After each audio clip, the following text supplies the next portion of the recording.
everybody.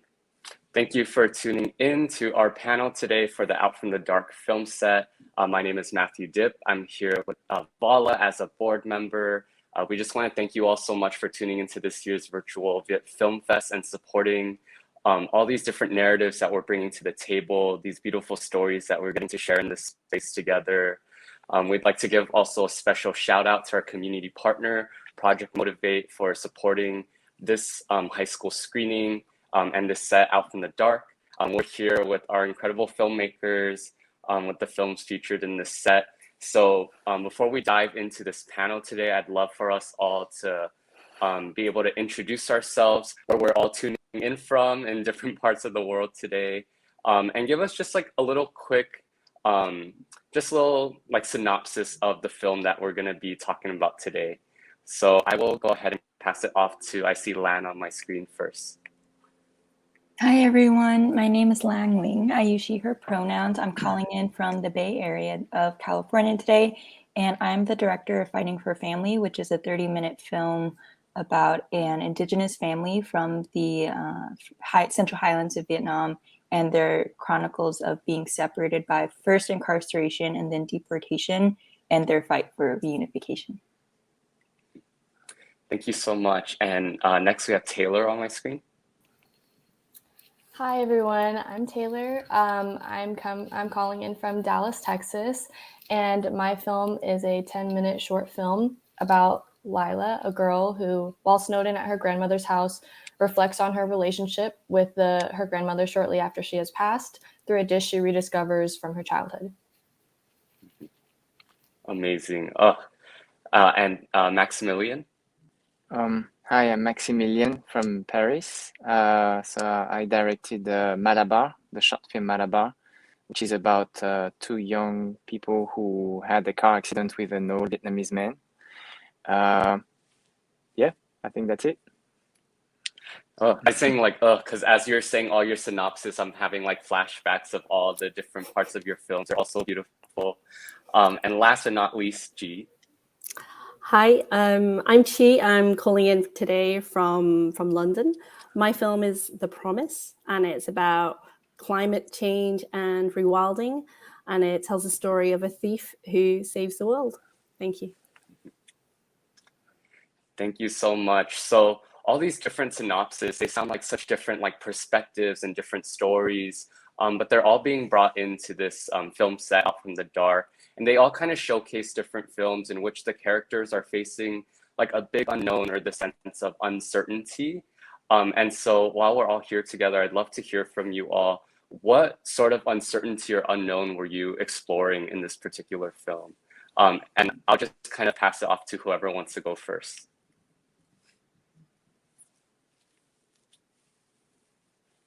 Ladies first. I'm happy to talk. Sure. So I suppose for a very long time, I wanted to make a film about climate emergency, but I was kind of very clear I didn't want to make a documentary. There's so many amazing documentarians kind of in that space.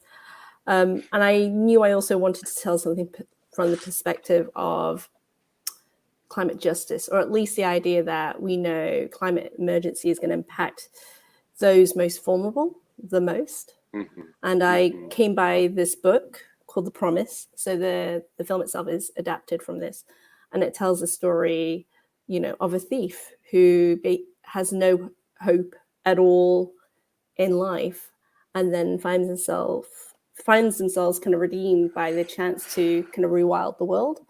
And I suppose the film is a kind of broader kind of discussion on this thing that I heard, which is like, to rewild the world, at first you have to rewild yourself. And it's about having that connection to nature.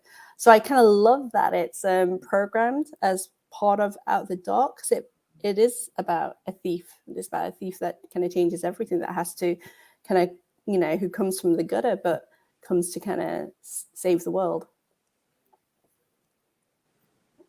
Yeah, I love that so much. And just the beginning, it's so heartbreaking, right? They're kind of like torn with, they're sort of taking from their own community members who are struggling like them, but they end up finding this tool for uplifting everybody and passing that on. Yeah, absolutely. Mm-hmm. Thank you. And yeah, if anyone wants to go next. And again, what is that sort of uncertainty that or unknown you were trying to unpack in your film?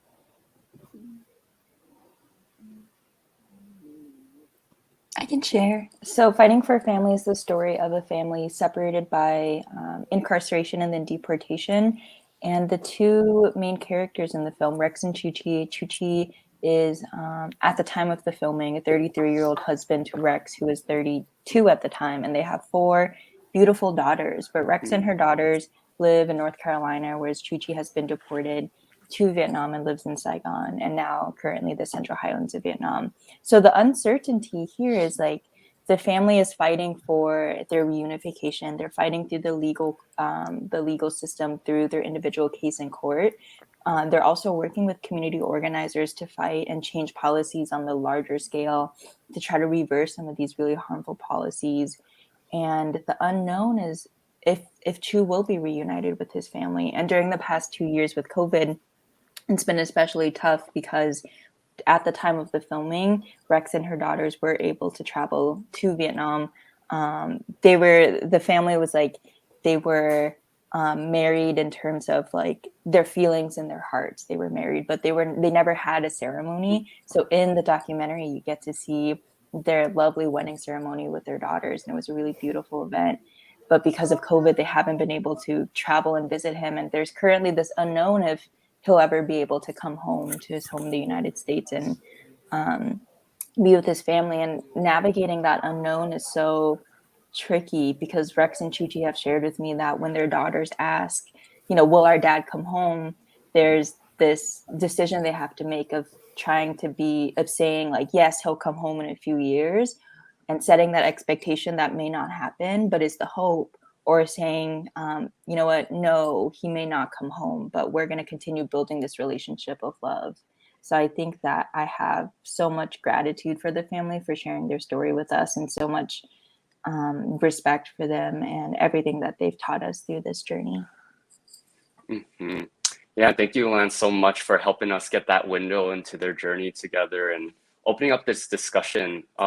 I think in like a lot of films, we get that like closure, with that like all-American happy ending. But I love that in this film, we kind of have to sit with that discomfort of like, what is next for this person and his family? And what does that say about, our system of deportation? And yeah, I'm gonna save some of what I'm like about to talk about in the next question. So I'll stop there. And Taylor or Maximilian, do you want to go next? Sure, I can go. Mm-hmm. So Savory for me was a very personal piece. It was also for my senior thesis film for university. So I had to think about what I really wanted to make. And definitely over quarantine, when everything was very uncertain, everything was unknown at the time, I wanted to kind of encapsulate that and kind of navigate that through with the feeling of loss. Because I feel like when we're thinking about loss, we're thinking about how are we going to feel in that moment? How are we going to navigate through that loss? How are we going to be okay after, And so for me, I feel like that's what Lila was going through in my film. And we don't know. And she didn't know as well. And I just wanted to go through that with her in the film. I wanted the audience to go through that uncertainty with her in the film and just take it like day by day. Yeah. Mm-hmm. Yeah, thank you so much, Taylor. And definitely did that. And all the food throughout that film made me so hungry, especially the scene with the fried rice. I felt like I was right at home with my family. Maximilian? So I'm the uncertainty is myself because I don't even know how to answer the question. Frankly, the thing is that there are different levels of uncertainty in the film. I wanted to touch at different topics. The first topic was how to bring this Vietnamese this Vietnamese old man, this character, outside his house, because outside his apartment. Because my first short film was about grandson and the grandfather, and I wrote the character in Malabar, the old man Marcel, inspiring from the actor of my previous film. So it was a challenge for me to bring him out of his apartment and try to find a story that will be at the same time that will attract the attention, and at the same time that will talk about something, a subject, especially with the two young guys. They're different ethnies. They're also, so there's a cultural difference and generational difference. Mm-hmm. And for me, it was also a big jump. I had 10 times the budget of my first short film. So everything was, how will I compose with this film? How will it go? Yes. Yeah, and my next question, I'm gonna pass it back to you, Maximilian. We can go maybe like backwards in the order we just went. So like what inspired you to tell this story? You know, this kind of like relationship between this old man, these two young men coming from different cultural backgrounds. What sort of drove you to put this story together? It's the same. So it's the same. The two young guys, the actors, worked on my previous short film, and they took care of Marcel, the actor, who unfortunately passed away a few months before the shooting of Malabar. And I wrote the script for them, for the three characters, the three actors, and I wanted to see them back in the film. They helped Marcel so much that there was a connection between them that I cannot explain. It's a mix with a lot of respect from the youngsters, from the young actors to the old man. At the same time, there was kind of a friendship that was coming from this set, but it was a short period of time, and that's all these three combinations that I wanted to see again and bring back to Malabar. Mm-hmm. Yeah, and that sort of bond, that relationship, you can totally see that in the characters. And that ending scene with all of them together is so sweet. Yeah. And Taylor, same question back to you. What kind of inspired you to tell the story? Well, for me, I was thinking about what is important to me, and I knew I wanted to do something in relation to my Vietnamese heritage, specifically my grandmother as well. So I was thinking about how food has always been an important part of me and my Vietnamese heritage, and it brought me back to think about the days that I spent with my grandmother at her house and the comfort that her meals would bring me on a hot summer day. And so I just really wanted to pay homage to this like fleeting feeling of nostalgia and embrace loss in a lighthearted manner. So because of that, my film focuses on like themes of time and stillness and patience, because it's much like cooking and how it parallels with grief. Mm-hmm. Oh, that's super beautiful. And Lan, I think, yeah, it's you and then G. My motivation for creating the film Fighting for Family stems from my background as a community organizer. So at the time of making the film, I was active in community organizing, supporting individuals who were at risk of being deported after serving their prison sentences. And in my work, it involved things like accompanying people to ICE check-ins. When people have orders of deportation, they have to go to ICE every year, and like during that check-in, you're just saying like, this is my address, this is what I've been up to. It's like a very short 5-minute interview, but there's always like a small chance that ICE will just like take you and snatch you up right there. So, you know, we would do things like supporting folks, writing petitions to try to pardon them, which would undo their order of deportation, things of that nature. And in doing this work, I had noticed that there were a few members of our own Vietnamese American community who were saying, you know what, like, yeah, like deportation is fine. Like I am in support of deporting these individuals that you're asking me to support. And these conversations were really heartbreaking. And, you know, I was really open to hearing the opinions and perspectives of these people who had these opinions that I, you know, very much personally disagreed with. And in these conversations, I noticed that it just stemmed from a lot of like perhaps like firsthand trauma, perhaps it's like internalization of stereotypes from the media and white supremacy. And I wanted to, you know, make a gift to our community, not a gift, that's a strong word, but like provide a tool for dialogue for our community that would share the perspectives of individuals who, you know, like get incarcerated and are at risk of being deported. I think there's a lot of stereotypes about what people who are systems impacted, what these people are like from people who may not have firsthand experience. So my goal was to, you know, change hearts and minds and really shift the narrative around incarceration and deportation and really use it as a tool for mobilizing more people to join our movement and to get involved in changing these policies. Mm-hmm. And yeah, totally use that strong word. It is a gift. Like this, you know, this story that you're able to unpack with us and all these different narratives that, you know, each of you are helping share through these films. They're 100% gifts, and be able to see different identities within, you know, our Vietnamese diaspora. It's amazing. Yeah. So we have like films inspired by this tight relationship between these two young men and this older Vietnamese man, wanting to share from our heritage and that connection through food to social justice issues like our criminal justice system and deportation. And G, would you like to share a little bit about the inspiration behind your film with us? Sure. To be honest, like Lan's answer was so amazing. I probably don't want to give my answer because it's like really short and direct. I'm, you know, I was compelled to and continue to be compelled to be making films that, you know, explore climate emergency and justice.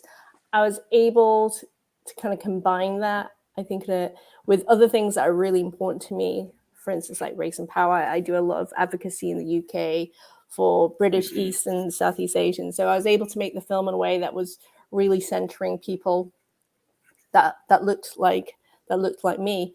But, you know, I suppose the hope with the film, you know, to kind of borrow a term that you use in Lan, was like to kind of be able to change the hearts and minds of people, because we live in an age where, you know, there's a huge division in people who believe in the crisis and those that don't, you know, climate deniers. And there's been a lot of research done. And what I want to do is try to find the common ground between these kind of diametrically opposed groups. Yeah. And both of these groups actually value nature. Whether you believe in the climate emergency or not, there's a value in nature and what that brings to us. And, you know, I knew I wanted to do something that was kind of really hopeful, but also that was very universal. So I'm really glad it's a film when it comes to changing the hearts and minds of people, that I can speak to kind of young audiences. And that's really important because that's who's going to inherit, that's who's inheriting the world. So, you know, they were my motivations, not as articulate and as awesome as other answers, but yeah. No, it's definitely awesome. If I could pick a second career, it would definitely be like an environmental scientist, because I think it's such an important area for us to be advocating about. And so my next question, you know, we've had a lot of discussion in the last year because of the Stop Asian Hate movement that Asians are not this homogenous group. It's not just, you know, we're not one group. We have so many different ethnic groups represented under that term Asian. And even within our groups, like when we look at Vietnamese people, we have so many different like subgroups and subcultures. And I think it's so cool, all the different perspectives that you represent in your films. So I want to ask you, what communities were you kind of like holding at the center of your films, or who do you feel like you were representing in your film? So I know, G, you have like this big kind of fictive bad city, right, that the character's in, but I'm wondering, was this city kind of based off like a city in your mind, or was it kind of like a general? But I suppose there's a really easy answer to that, because it was it has like underlying material. We had to kind of represent a lot of the DNA that came with the picture book, which I suppose to a certain extent was your kind of generic kind of city. And in the picture book, it doesn't actually talk, about who this person is, who the thief is, like. And I suppose I just imprinted, when I knew I was going to be able to make this, I knew I was going to have, an Asian person in that role, and working with predominantly, so for me, it was very easy to kind of do those things. When I saw the character in the book, I naturally identified with myself, with her, so I just continued with that. Even though that's not even what the writer kind of had probably, had in mind. That's kind of what I wanted to kind of go with. But so there was, I suppose we had a little bit less leeway with how we could express things. So it's a fairly, I'd say it's a quite loyal, it's a loyal adaptation, but it's a great book as well. So I really don't mind. Yeah. No, yeah, and that's the beautiful thing about visual art, is that you can do that, and even just seeing that Asian face, someone at home's that looks like me, I can connect with that. This topic is important to me, I think, is a big deal. Yeah, definitely. Okay, sorry if I'm misplacing the order, but I think I'm gonna pass it to Lan next. Yeah, so in my film, Fighting for Family, the identities that were centered were the identities of the Montagnard people, the indigenous people of the Central Highlands of Vietnam. And I really tried my best to grapple with my positionality as someone who is ethnic Gin, someone who is of the ethnic majority in Vietnam, not from Vietnam, but my people are the ethnic majority. Our people are the settlers of Vietnam, and the family in my film, they're indigenous people who are experiencing displacement because of the ethnic majority, which I am a part of. So thinking about how do I tell this story, being the director, being in this position of power, who is from the group, who is from the colonizing ethnic group. So I was really conscientious and tried my best to learn about the indigenous community, really channeling my budget to properly fund the indigenous people who were part of my film, hire community consultants, things of that nature. But I always think it's really important when we're making films about a community that we may not be a part of, to really do justice to that community and making sure that we are not pretending to be the owners of that story when we're not. So that's something I've been really conscientious of, and I've been really honored to work with and learn more about the Montagnard community. And I hope that this film was a good way for us to tell, for Vietnamese skin people to learn more about their journeys, because a lot of people in watching my film who are Vietnamese are saying this is the first time I learned about the Montagnard people. Please tell me more. And on the website fightingforfamilyfilm.com, there's a resource guide with links to where you can learn more about these issues in the film, one of which is the stories of the indigenous people. And one last thing I'll add is, in response to your comment about Stop Asian Hate, is that I think during the last 2 years, there's a lot of conversations from the Asian American community saying this is the first time that many people who are from the Asian American community are experiencing hate. And I just want to push back against that and have us think about the systemic hate that our people have experienced, specifically our Southeast Asian American communities. We've experienced systemic hate through U.S. imperialism, through poverty, through the prison to deportation pipeline, and really pushing back and thinking about hate, not just from this individual physical violence standpoint, but also thinking about the systemic hate. Climate change is an example of systemic hate that all of our people experience. So just wanting to really encourage folks to rethink that narrative of hate. Absolutely, Lan. Thank you so much for naming that. And yeah, I totally agree with you. I don't think this is our first time experiencing hate, but maybe the first time for many people that, they're entering this conversation and becoming aware of it, but definitely not the first time that this is happening. Yeah. I think Taylor, we have you up next. And just to repeat the question, what community did you have in mind, or were you representing when you made this film? Yeah.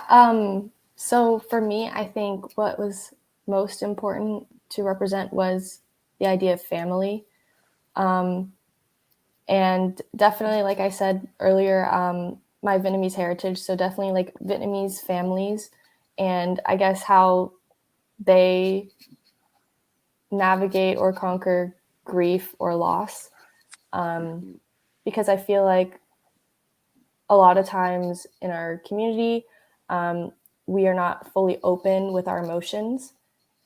So I just wanted to kind of show that through my film and through like cooking.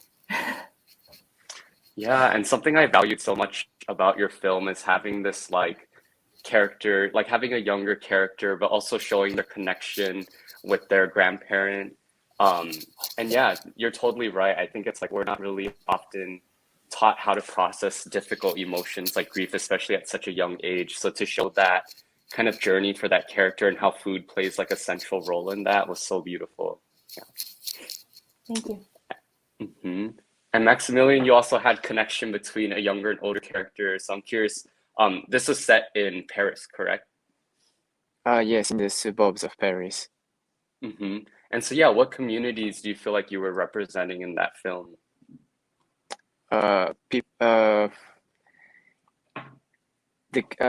think I just it's I didn't point a finger at a community, especially because I wrote for my actors. So I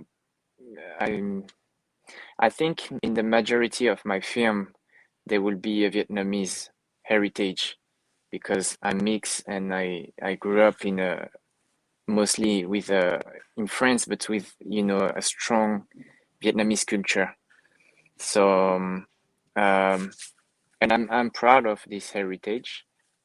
Um, but it's not that I intentionally or consciously do that. Hmm. I think that when I write my script, I don't think in terms of ethnic ethnicity, but more about when I grow up or where I live, uh, Hmm. what do I see? What surrounds me, my family, my friends, who my movie would reflect, and it reflect kind of my reality. So it's interesting because when I do some festivals in France, the movie, I mean, Malabar seems like a bit exotic in in France because of the characters, because they're from different ethnies. I mean, not French white ethnic, and but for me it's normal. So I'm really aware of this era of stop racism, thing, and I just I don't think I participate in this, unfortunately. Or I'm also mixed, so I don't feel like I'm 100% into that.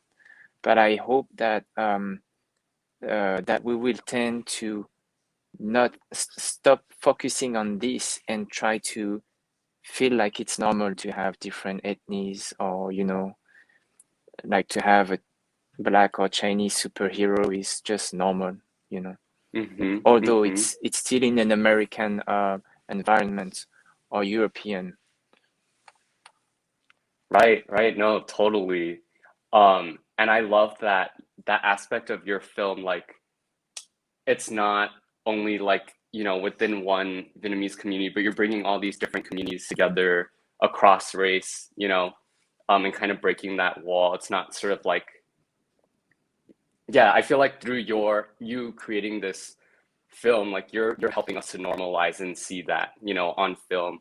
I think in like American movie theaters, I don't have the privilege of being able to see people who look like my family on the screen, their stories alone, and then also seeing them interacting with, the rest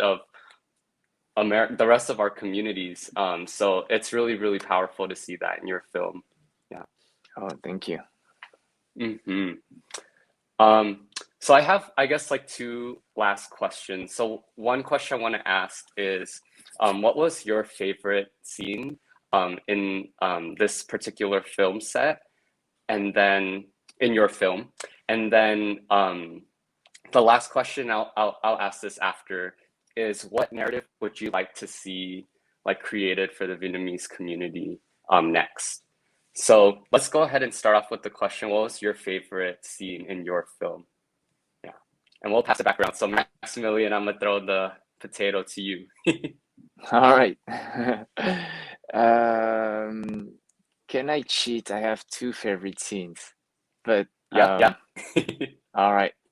I'll just talk more about one that is, I think it's right in the middle of the film. It's in the parking lot when they try to translate. So the two young guys, they have a friend that is Vietnamese, from Vietnamese ethnicity. He can speak Vietnamese and French, so they use him to translate. And that's where all the mask falls, because we found out who the old man really is. And also because you know what, I really like this scene because the translator is my uncle. So every time I see this film, every time I see this scene, I'm like, oh, that's someone from my family who never played in the film, and it's fun to see him. And also, it was a challenge because we shot this scene. I don't know how we call that in English, plan séquence. So we didn't stop shooting from and I mean, this scene for me is powerful because it's the all this problem with the cultural differences, and everything falls off. I don't know how to explain. It's where from that scene, after that, the second part of the film, also the tone of the film changed. When I show this film in cinema, in festivals, the film, when you start to watch the film, you don't know if you have to laugh out, or if it's a serious film. And when there's the parking lot, the tone is a bit is less. It's more. There's a bit of comedy, so people are like, oh, okay, that's. And I hear people laughing. So that's why I like this scene. I think I don't even have to talk about the second one because it's the end of the film. So, but I like this one. Yeah, thank you. And Mm. Taylor? I think my favorite scene is definitely the cooking scene, because that was like one of the first scenes I thought about when writing the film. Was that I definitely wanted to have this very intimate and close up scene of just the act of cooking and have it be very calming for the viewer and my character as well. So that's definitely my favorite. Also, it does make me hungry every time I rewatch it. I literally want to go cook some fried rice right now. And Lan? I think my favorite scene in the film is the opening sequence, which is where Chu is picking up his family from the airport after not having seen them for 7 years. And it's just, there's so much excitement, so much love.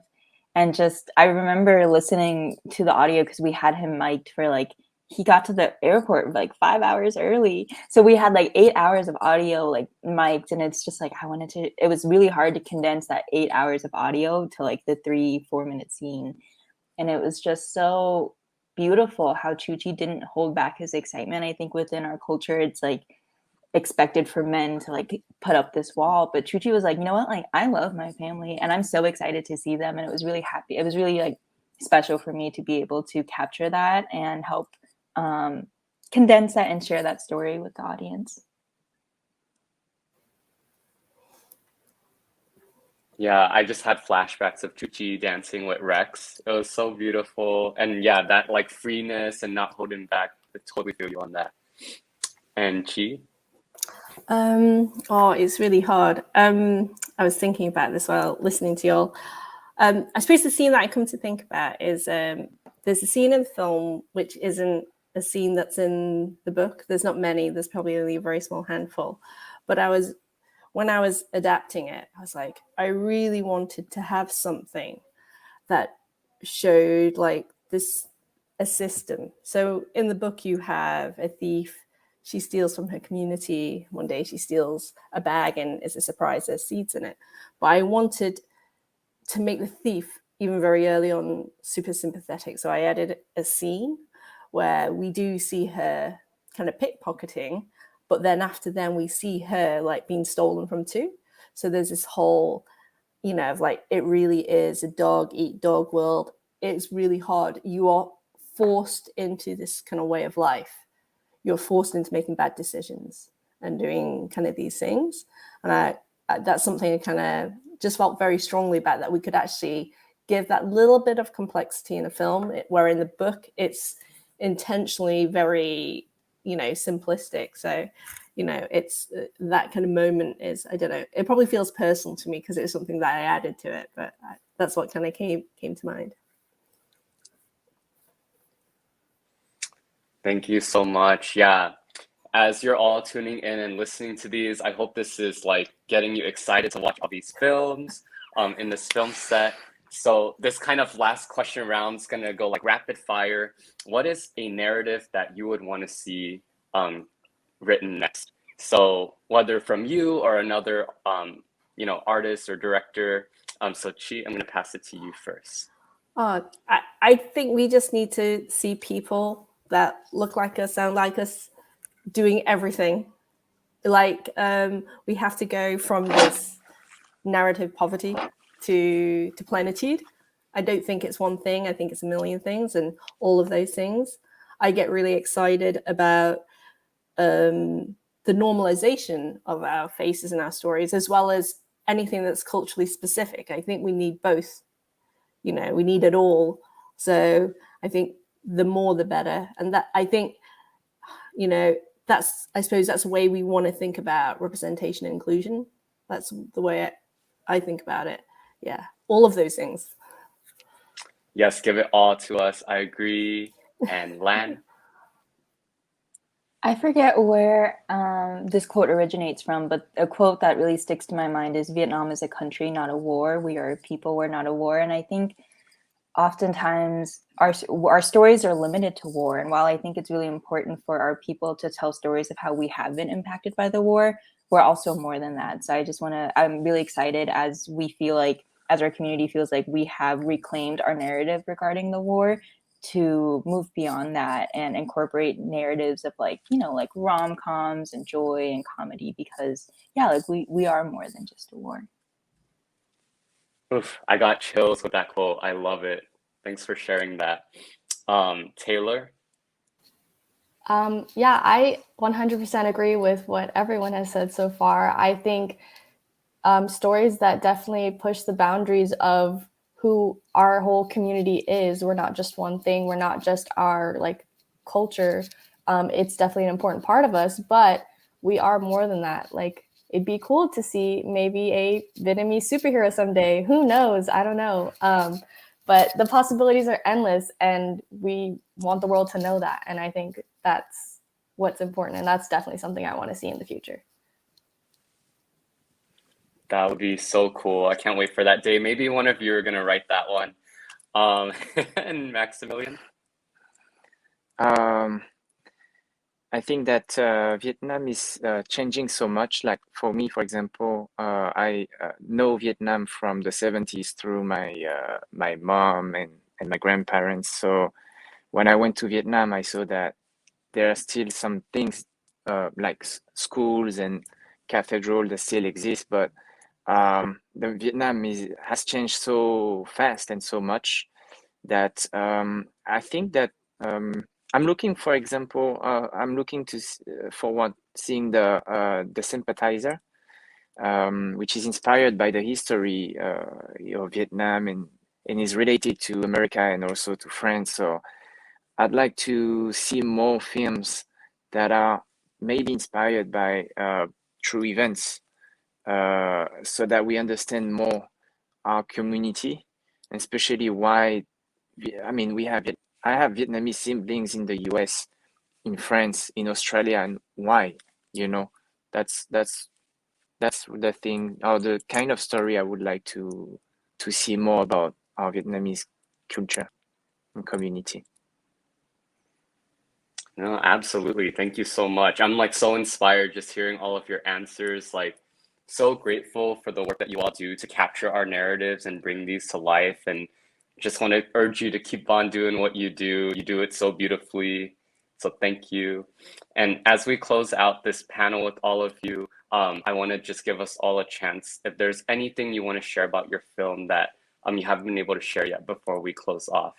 And I'll just leave this like popcorn style. So whoever feels ready can go first with them. Yes, there is. So I think we've like kind of been missold, I think, on individual action, right, in climate, because the only way we can get around this is through system change. So think not of the promise that you can make, but think of the promise that you can ask power holders to make for your future, is what I would think about. How can you get them to make that promise to you? Yes, and young people, there's so much power in our voices. I think we're so often led to believe that because we're younger, we can't organize, we can't push for change. But I'd like to push for the opposite. My community organizing during the day, I work with youth, and I think we're at such a special time where we can demand change a lot more than others can. So love it. Okay. Yeah, totally agree. Yeah, if anyone wants to share next. Going off of that, I would just say to the youth or anyone who's watching, if there's a story that you want to tell, just go out and tell it. And I'll share my background as an example. I didn't go to film school. I come from an education background. I'm a teacher. I'm a community organizer. And I was like, I have a little experience with the camera. So I put together this film, and I just want to let people know, like, don't let the barriers get in your way, and just, the best way to go learn something and to get better is to go out and do it. So, like, get over that barrier and empower yourself to just go out and tell your stories. Absolutely. If you're watching this and you're like, where do I even start? Definitely reach out to Vala and we can help you get connected to the right people.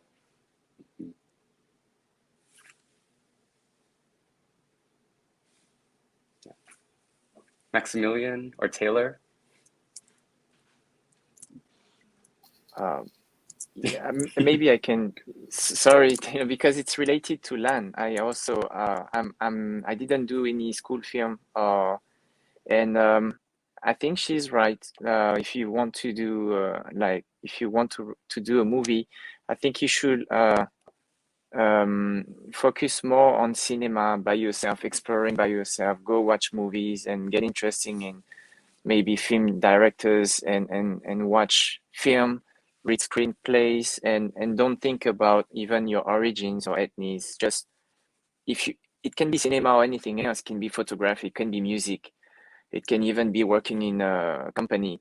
Just focus on that specific field, and focus on that and try to find the people who can help you also developing yourself in the field you want. For example, for me, it was in writing screenplay.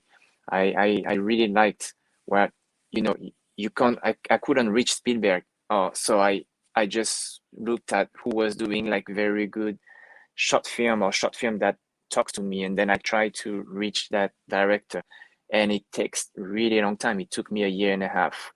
It's long when you're young, but after that, you experience. I did bad movies before that I never showed.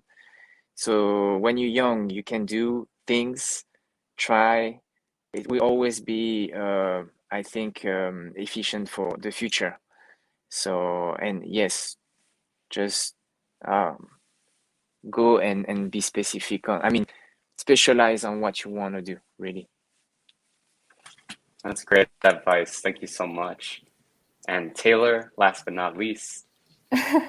Yeah, I agree with what everyone has said so far. It's important to just go out there and do it. And definitely, I think something that's really important is find out a story that's important to you. Find out what you want to tell. What do you want to tell people? What do you want to show people? And I think figuring that out and finding out who you are in the process is also very important, because I think also as you're doing it, you are going to learn more about yourself. And I think that's the most exciting part about filmmaking and storytelling.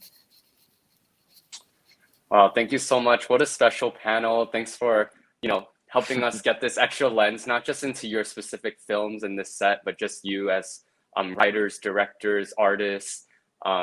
I know that, yeah, this is going to be such an impactful, not just panel, but the set for everyone who's tuning in. So thank you so much. I hope you all take care. Thank you. Thank Thank you you. so much.